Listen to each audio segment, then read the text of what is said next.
Imagine trying to combine a chili cook-off, a high fantasy magical world, fast-paced jazz music, and an energy drink. Right. And you have to turn all of that into a single, cohesive 30-second story.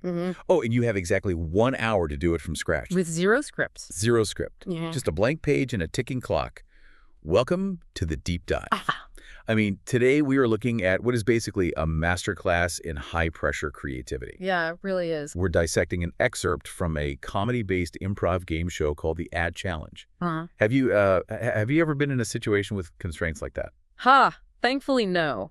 Oh. Because the premise of the show, it's a literal pressure cooker. It's designed to completely test the limits of narrative construction. Yeah. So you have this core creative team, Brittany Reitz, Luke Barringer, and Faith Hayes, and they're led by the show's host, Stephen J. Durham, and his co-host, Bunny Stewart. Right, and their objective, it isn't just to do a quick sketch, right? Like they aren't just getting them up on stage and goofing off. No. The mandate here is to take 5 completely random, audience-drawn variables and turn them into a broadcast-quality commercial. And when we say broadcast quality, we are talking about a fully mixed, sound-designed piece of media, stuff that actually airs on YouTube and the Scenes Plus channel on Roku. Yeah, they are producing a real, legitimate commercial spot. Right.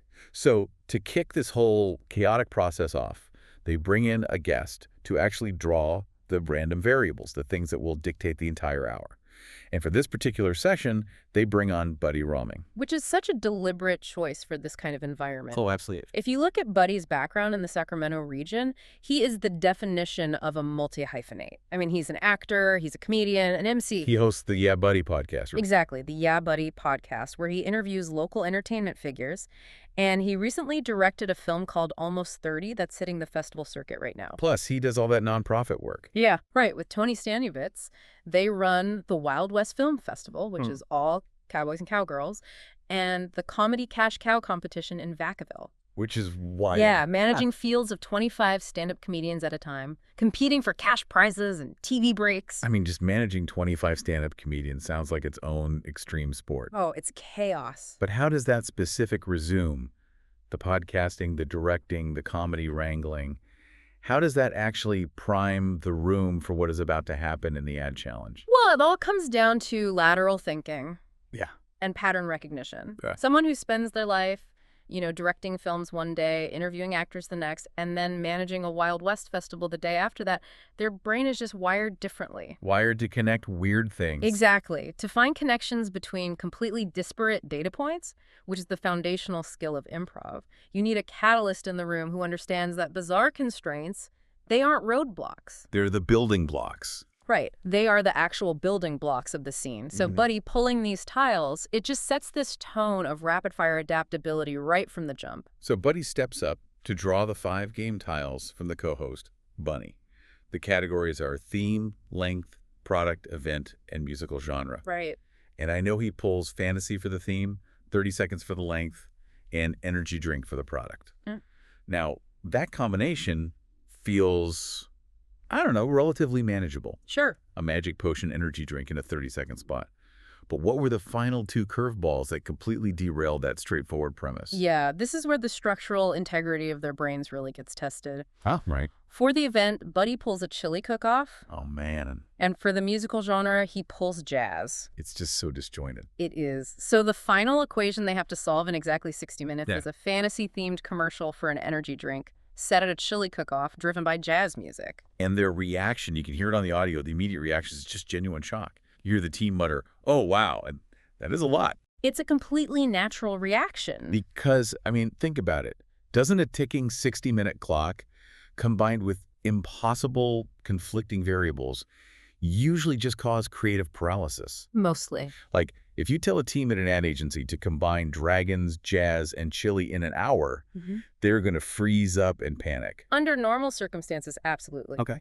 But what we are observing here is the deliberate engineering of cognitive friction. Cognitive friction. Break that down for you and me. What does that actually mean in practice? So normally our brains rely on well-worn neural pathways, right? If I say fantasy, your brain instantly serves up the cliche. Sweeping orchestral music. Exactly. Medieval taverns, heroic quests, all of that. Yeah. But by forcing the brain to reconcile fantasy with jazz and a chili cook-off, you short-circuit that reliance on cliches. The lazy route is gone. Right. The brain physically cannot take the lazy route because the lazy route doesn't accommodate a jazz-fueled chili competition. So the clock forces the issue then. They literally don't have time to mourn the loss of an easy prompt. Precisely. It's a real-time demonstration of Parkinson's law. Which is the adage that work expands to fill the time allotted for its completion. You got it. If they had 2 weeks to write this, they would overthink the premise into oblivion. But because they only have 60 minutes to deliver a Roku-ready commercial, the inner critic is just entirely bypassed. Yeah. The task is so fundamentally absurd that perfectionism is immediately taken off the table. They just have to rely on their discard rate. Discard rate, Yeah. meaning the speed at which they can generate and then just throw away concepts. The velocity of their ideation, yeah. Watch how they start. The clock begins, and they immediately start looking for the physical reality of the scene. Right, someone links fantasy and chili and immediately suggests a cauldron. And that's a rapid, successful synthesis. And they don't stop there either. They start pushing the physical boundaries of the fantasy element. Like, someone suggests using magic to physically alter their bodies for the cook-off, Oh, yeah. leading to someone just yelling at the line, "I love this, George. Come check the chili. I've got forks for hands." Huh. That line is such a perfect example of breaking the ice in a high-pressure room. It's incredibly absurd, but it establishes a shared reality. Yeah, they're collectively agreeing that in this universe, the magic is mundane. It's practical. It's not about saving the world, it's literally just about winning a cooking competition. And notice how they handle the music constraint, too. The jazz. The jazz. They don't treat it as a background afterthought. They actively pull the tempo of the music into the pacing of the scene itself. They agree on this fast jazz sounds. Right, a smoking vibe, they call it. Yeah. An up-tempo, frenetic energy that perfectly mirrors the panic of a timed cooking show. Which actually brings up a critical juncture in the source audio. Amidst all this rapid-fire generation, they hit a really serious roadblock. Yes. Someone pitches the idea of making the product itself a chili-flavored energy drink. And the room's reaction is instantaneous. Yeah. And visceral. Yeah, someone just flat out says, "That's pretty foul." Because it is. It's a terrible concept. Nobody wants to drink carbonated, caffeinated chili. That sounds horrible. Yeah. But when you only have 60 minutes, isn't it kind of dangerous to even entertain a foul idea? Doesn't that just waste precious seconds on the clock? You would think so, but counterintuitively, entertaining that bad idea is what saves the entire concept. Really? Yeah. In high-level brainstorming, there is a concept known as a sacrificial idea. It's a pitch that is fundamentally flawed, but its destruction points the team toward the actual solution. Oh, I see. By pitching a chili-flavored drink, the team is forced to articulate exactly why it doesn't work. The drink shouldn't taste like chili. The drink needs to serve the process of making the chili. Which leads them directly to the narrative breakthrough. Exactly, stamina. Right. They realize these fantasy creatures are up all night. They have to keep the cauldrons hot. They have to keep stirring with their weird forehand. They need a competitive edge. So the energy drink becomes the fuel for the all-night cook-off. Yeah. Suddenly, the product has a logical, grounded purpose within this completely illogical universe. They found the core motivation. And once that motivation is locked in, the world building just accelerates dramatically. They transition from throwing spaghetti at the wall to actively casting the commercial. But then they immediately slam into another real-world constraint that has nothing to do with the game tiles. Oh, right. Intellectual property law. Yeah. It's an incredibly pragmatic hurdle in the middle of this wild fantasy exercise. Because they can't just populate their commercial with specific superheroes or trademarked characters from popular fantasy franchises. Right, because this is going to be broadcast. Exactly. They have to navigate copyright infringement on the fly. So their solution is to basically strip the fantasy genre down to its public domain archetypes. Yeah. They bypass the copyrighted material by leaning into classic generic monsters. They settle on a trio of competitors, a vampire, a werewolf, and an ogre. And the brilliance here is how they use the constraints of those specific archetypes to reverse engineer the product. Oh, definitely. They don't just say, everyone drinks a generic energy potion. They use the biology and the mythology of each creature to dictate the flavor of the drink and the style of the chili. The constraint creates the detail. It does. And the synergy they find is just hilarious. They take the vampire. Now, what does a vampire need for energy? Blood. So they name his specific energy drink O negative. Right.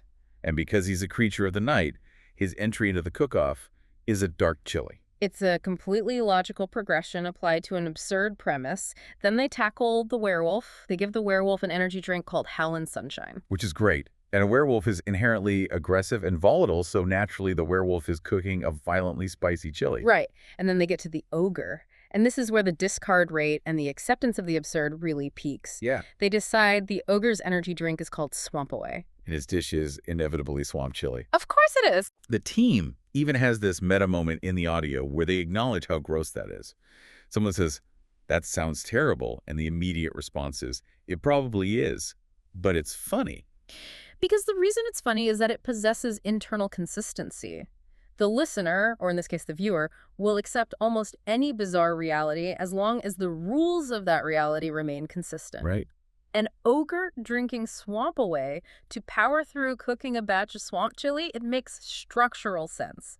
They have built a functioning microeconomy around these random tiles. So while they are locking down this script and these characters, they are simultaneously solving the production constraints too. Oh yeah, the clock is still ticking. They only have an hour, which means they do not have time to scour massive post-production sound libraries for the perfect magical audio cues. No time at all. They have to generate the Foley themselves. And this is such a fascinating layer of the process. Foley, which is the reproduction of everyday sound effects added to media in post-production, it can be incredibly time-consuming. Sure. So when someone suggests a magical fairy wand sound effect, instead of writing a note for the audio engineer to find one later, a team member just makes a bizarre, magical chiming noise with their mouth, right there in the microphone. And the room's reaction to that vocalized sound effect is pure momentum. Someone immediately says, "Best thing I've ever heard." We're going to go with that. That decision serves two purposes. First, it obviously saves time. The audio is captured live. Done. Done. Second, it adds to the specific stylistic tone of the commercial. It keeps the energy raw, scrappy, and slightly unhinged. Which perfectly matches the fast jazz and the swamp chili aesthetic they've cultivated. Exactly. It's a unified artistic vision born entirely out of panic and severe limitations. Let's talk about the execution phase, because this is where the raw improv transitions into the final broadcast product. Right. The 60-minute clock doesn't just cover the writing, it covers the performance. Once they have this vampire, werewolf, and ogre concept locked in, they move into the vocal booth. And the dynamic shifts here from writers to voice actors. They have to nail the delivery, the pacing, and the specific character voices for the monsters. And that fast jazz constraint they pulled earlier now dictates the rhythm of their read. It does. They have to deliver this copy with the frantic, up-tempo energy required to cut through a smoking jazz track. After the vocal tracks are laid down, the baton is passed to the audio engineer. And the engineer's job is to take those raw voiceover tracks, layer in that fast up-tempo jazz music, mix the levels so the frantic pacing doesn't drown out the dialogue. And integrate those bizarre mouth-made Foley sound effects. Right. The audio engineer is the final filter. They take the raw material generated by this intense cognitive friction and polish it into something that meets the technical specifications of a platform like Roku. Yeah, they balance the EQ, compress the vocals, and ensure that when this commercial plays on the Scenes Plus channel, it sounds deliberate. It sounds like a finished piece of media, not just a frantic recording of people yelling about forks for hands. Looking at the entire architecture of this 60-minute sprint, the through line isn't just that they survived the chaos, is that the chaos was the required fuel for the output. The variables were the architecture. If you gave this same talented team an hour and simply said, write a funny commercial, they likely would have defaulted to something safe. A parody of a car commercial. Or a fake pharmaceutical ad. Safe, well-worn pathways. The introduction of jazz music to a fantasy chili cook-off annihilated the possibility of playing it safe. Which really forces a completely different perspective on how you and I approach problem solving in our own daily routines. Oh, absolutely. We usually view constraints like a slashed budget, a shortened timeline, a conflicting demand from a client. We view those as the enemy of good work. And we expend a massive amount of energy fighting those constraints or complaining about them. But the methodology demonstrated in the ad challenge suggests a total inversion of that mindset. The constraint is actually the tool that forces innovation. When you can't use the obvious solution, you are forced to dig into lateral thinking. You are forced to find out how an ogre and a chili cook-off coexist. Which means, if you're listening to this, you can actively manufacture this kind of creative friction when you find yourself stuck. Yes. If you are staring at a blank screen trying to write a proposal or solve a workflow issue, the worst thing you can do is just wait for inspiration to strike. Waiting for inspiration is a luxury you rarely have. Instead, you can construct your own artificial constraints. Apply Parkinson's law to yourself, Give yourself an impossibly tight deadline. something that makes perfection impossible. Then, introduce your own random variables to force your brain out of its rut. The ultimate takeaway here seems to be about the willingness to tolerate bad ideas in the pursuit of the right one. Yeah. You have to be willing to pitch the chili-flavored energy drink, acknowledge that it's foul, and use the momentum of that failure to find the concept of stamina. You must cultivate a high discard rate. Don't precious your ideas, generate them rapidly, evaluate them ruthlessly, and pivot instantly. That is how you compress days of brainstorming into a single hour. I want to leave you, the listener, with a specific challenge to test this methodology. Oh, I love this. Think of a stubborn problem you're facing right now.